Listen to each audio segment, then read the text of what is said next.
Bien, nos quedamos en la ciudad del siglo XVIII, perdón. Una de las principales características de esta época es que ya se tenían avances tanto tecnológicos como científicos, por lo que dio resultado a la Revolución Industrial, que fue iniciada en Inglaterra a finales del siglo XVIII. Y por lo tanto, al tener estos avances tecnológicos, dio pie a un nuevo crecimiento urbano y a una nueva traza urbana. Algunos factores que incidieron en esa transformación, pues fue el aumento de la población, el crecimiento de la vida de producción industrial y la mecanización de nuevos sistemas productivos. Los primeros asentamientos que se tienen es que la industria se caracterizaba por estar cerca de una fuente de carbón, ya que en esa época la maquinaria que se usaba funcionaba a base de este material, recordando que no se tiene la misma tecnología que se tiene en la actualidad. Por lo tanto, al igual que en la actualidad, lo que se busca en estas urbanizaciones es colocar a la gente, a los trabajadores que vivan cerca de las fábricas, y no fue en el caso de este siglo, ya que al tener un proceso acelerado, mecanizado, también dio resultado a que las poblaciones en las construcciones fueran de la misma forma. Entonces la calidad de los edificios muchas veces no era de la mejor calidad, pues ya que nada más se dedicaba para la clase obrera. Y bueno, como mencioné en el principio, al tener nuevos avances tecnológicos y científicos, esto influyó en que se tuviera un aumento de la natalidad. Por lo tanto, en este siglo podemos ver que el crecimiento de la población va en aumento y por lo tanto, pues el descenso de la mortalidad baja. Al igual, al tener una población alta, podemos ver que la población en su mayoría era rural, ya que no se tenía mucha economía en este punto por la revolución industrial. Por lo tanto, también se construyen nuevos barrios que sí mejoran un poco la calidad de vida de los trabajadores, pero no al 100%, mientras que por otro lado vamos a ver en un momento más adelante la población que resulta beneficiada es la clase burguesa. El capitalismo y el paisaje urbano. Al tener un aumento industrializado, se necesitan y se requieren edificaciones bancarias y bursátiles, como es lo que vemos en pantalla. Y es aquí que aparecen las primeras edificaciones. Por lo tanto, también la industria se empieza a localizar a los extremos y en los centros se empiezan a colocar este tipo de edificaciones, dándole una separación de la vida de los obreros, en donde se empiezan a surgir barrios para los mismos, ya que tienen escasez de servicios y bueno, la calidad pues no es muy buena. Esto dio a lo que se conoce como paisaje urbano. Es decir, de un lado podemos ver los barrios de la población de la industria y del otro lado podemos ver espacios que son destinados para la clase burguesa, en donde el atractivo visual es lo que más importa. Y esto a su vez, una vez que se tiene definido, recordando que la población empieza a aumentar, se puede crear un poco de caos y surge la desorganización del sistema capitalista. Algunas de las soluciones que se emplean para este problema desde el urbanismo es que pues se planteen una nueva organización social. Y esto es con el fin de plantear edificios urbanos que sean autosuficientes para la clase trabajadora y para la clase burguesa. Esto se estudia con base a las actividades que realice cada persona. Es decir, los trabajadores no realizarían las mismas actividades que la clase burguesa.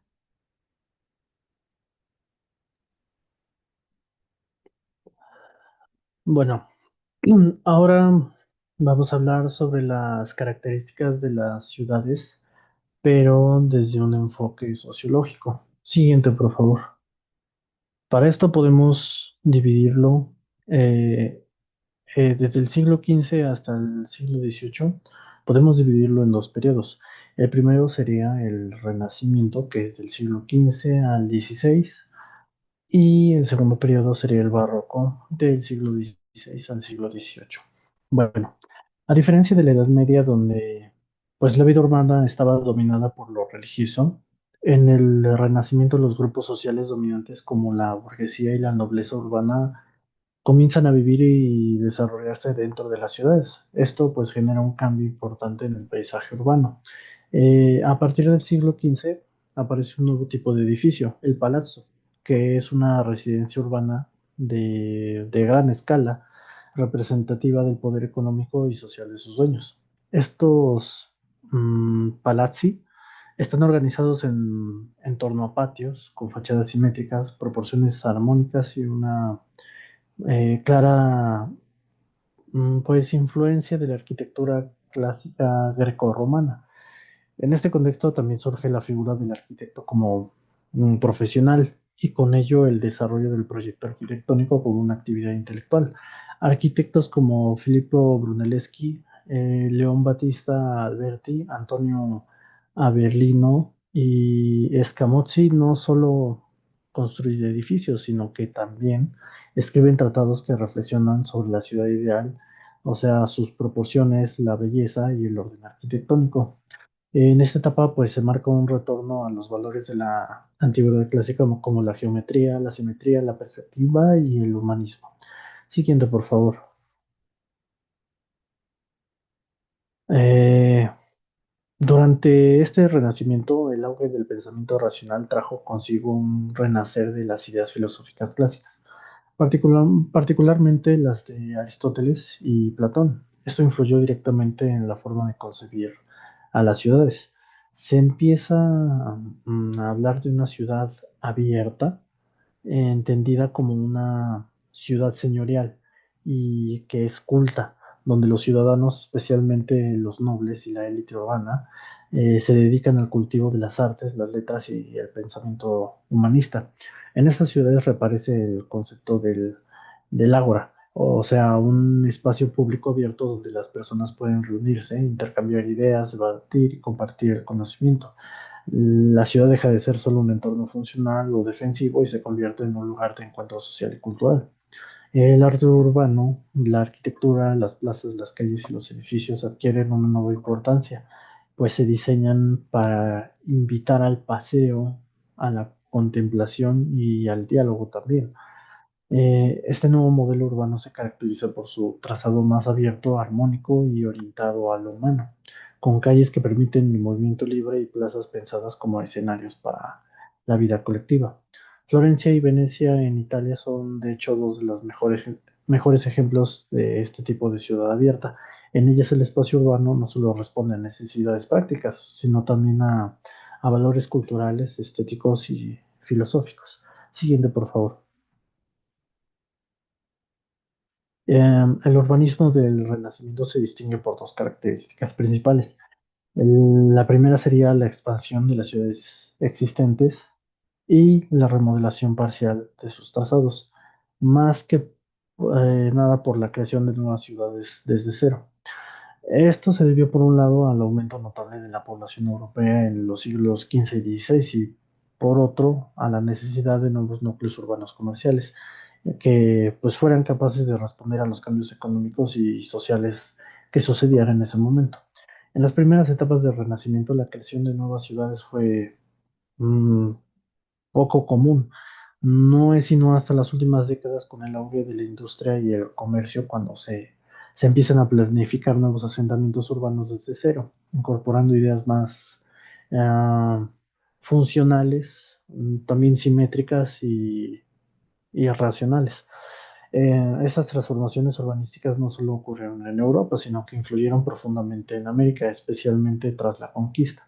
En el siglo XVI, con la expansión del Imperio Español en el Nuevo Mundo, los urbanistas vieron la oportunidad de, ¿cómo decirlo?, aplicar por primera vez en territorios vírgenes las ideas renacentistas de lo que ellos consideraban la ciudad ideal, que pues estaban inspiradas en modelos griegos y romanos. Así pues se aplicó un modelo ah, aris- aristotélico de la traza urbana, centrado en una plaza mayor donde primero se ubica la iglesia, el ayuntamiento o el cabildo, y pues alrededor organizaban las casas de los ciudadanos más influyentes. Las ciudades se trazaban de manera geométrica, ordenada y simétrica, a diferencia de las ciudades europeas medievales que eran irregulares y espontáneas. Siguiente, por favor. Bueno, ahora vamos a pasar a el siguiente periodo, que sería el barroco, abarcando desde el siglo XVI hasta el XVIII. En primer lugar, el barroco pues marca el fin del modelo medieval de ciudad cerrada, también conocida como la ciudad-estado. Este modelo típico de feudalismo en el que las ciudades eran fortificadas, autosuficientes y con estructuras de poder descentralizadas desaparece progresivamente. En su lugar, pues surge un nuevo modelo urbano vinculado a la consolidación del Estado moderno. Las ciudades dejan de ser mm, enclaves aislados y se convierten en capitales administrativas de poder centralizado, reflejando así una amplificación y una arquitectura a la cual influye mucho la autoridad del Estado. Esta nueva concepción del espacio urbano también se distingue por su carga simbólica. La ciudad barroca no es solo un espacio funcional o económico, sino un escenario teatral donde pues se manifiesta el poder político y religioso. Las plazas, avenidas, iglesias, palacios y fuentes eran cuidadosamente diseñadas para poder impresionar, para así transmitir un orden y jerarquía. La monumentalidad de estos espacios urbanos busca pues proyectar grandeza, gloria y control. Además de la ciudad barroca, pues se introdujo una nueva lógica espacial basada en la perspectiva y la direccionalidad. Los ejes visuales cobran un papel central en el diseño urbano. Eh, por ejemplo, largas avenidas que conducen a plazas mayores o edificios institucionales, puntos de fugas que conducen la mirada hacia monumentos religiosos o estatuas de monarcas. Esta organización no es casual, sino intencionalmente simbólica, pues pretendía guiar al ciudadano a través de una mm, experiencia visual, por así decirlo, y emocional, que reafirmara el orden político y moral de esa época. Es importante destacar que si bien el Renacimiento se miraba hacia la antigüedad clásica como fuente de inspiración, el barroco también toma esta herencia, pero la diferencia es que la transforma en un nuevo enfoque, con un nuevo enfoque dramático y pues propagandístico. Los ideales humanistas se subordinan al mensaje del poder político o religioso. Y así la ciudad del barroco ya no se concibe como una polis al estilo griego, donde pues el ciudadano participaba activamente en la vida pública, sino como un espacio donde la obediencia, el espectáculo y la representación del orden establecido adquirían centralidad. Eh, pues eso sería todo.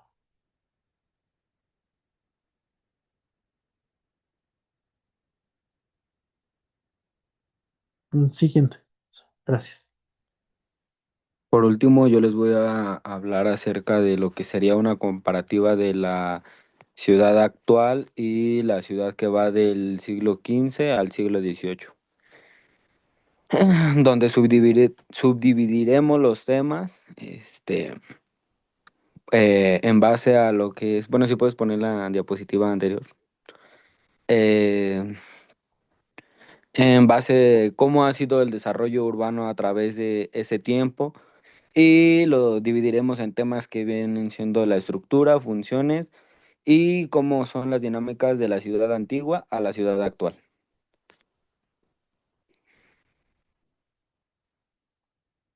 Como primer subtema es la estructura urbana que podemos ver que va del siglo XV al siglo XVIII, sus elementos y características. Eh, los principales era, o sus principales características era que tenían murallas defensivas, se caracterizaban por tener calles estrechas y desorganizadas. Sus centros principalmente se concentraban en base a iglesias, palacios y mercados. Y ya en las ciudades actuales podemos ver que pues ya tenemos clases sociales, tenemos zonas diferenciadas en lo que es zonas residenciales, zonas comerciales, zonas industriales, al igual que podemos ver una expansión tanto como horizontal como vertical. Y por último, pues que todas estas ciudades ya cuentan con una mayor planificación y un desarrollo urbano.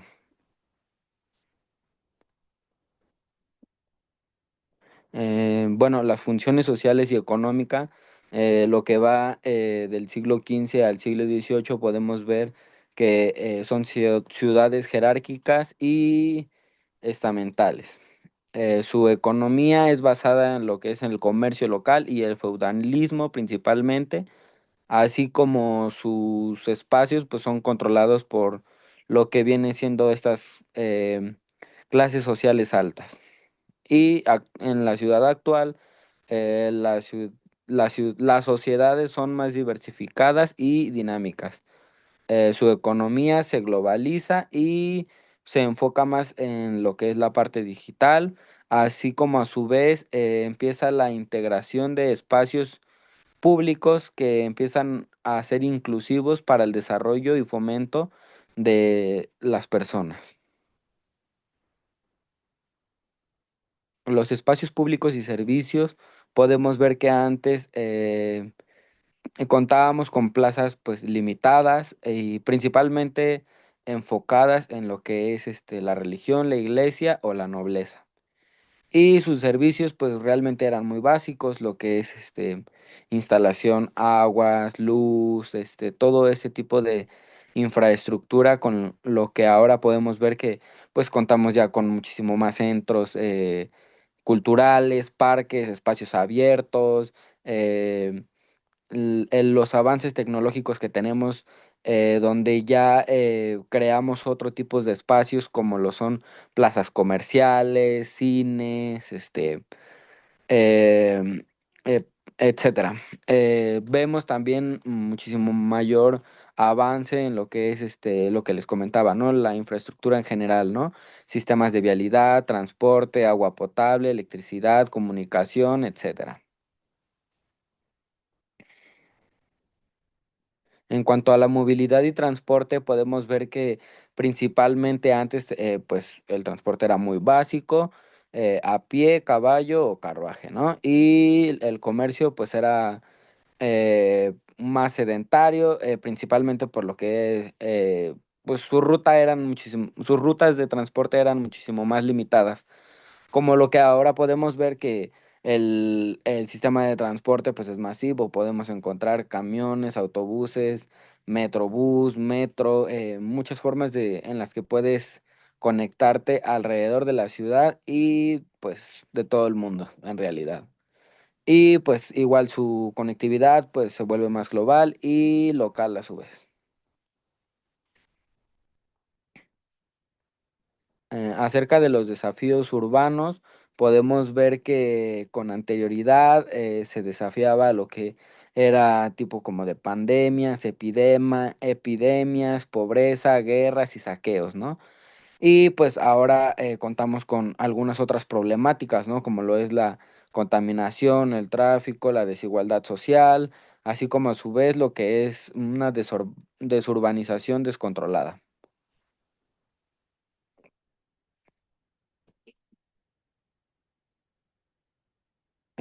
Como conclusión, podemos ver que la evolución urbana es marcada principalmente por lo que son estos avances que hemos tenido a través del tiempo, tecnológicos y sociales principalmente. Eh,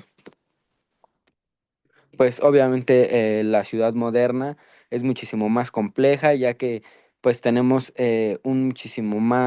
muchísima más planificada lo que es un desarrollo de una ciudad como tal, ¿no? Vemos que ya pues se hace un plan de desarrollo urbano, una mayor planificación para que todo funcione desde un inicio.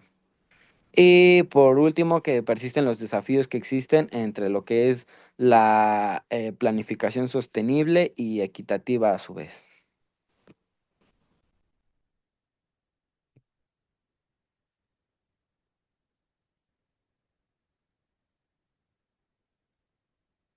Listo, ya quedó.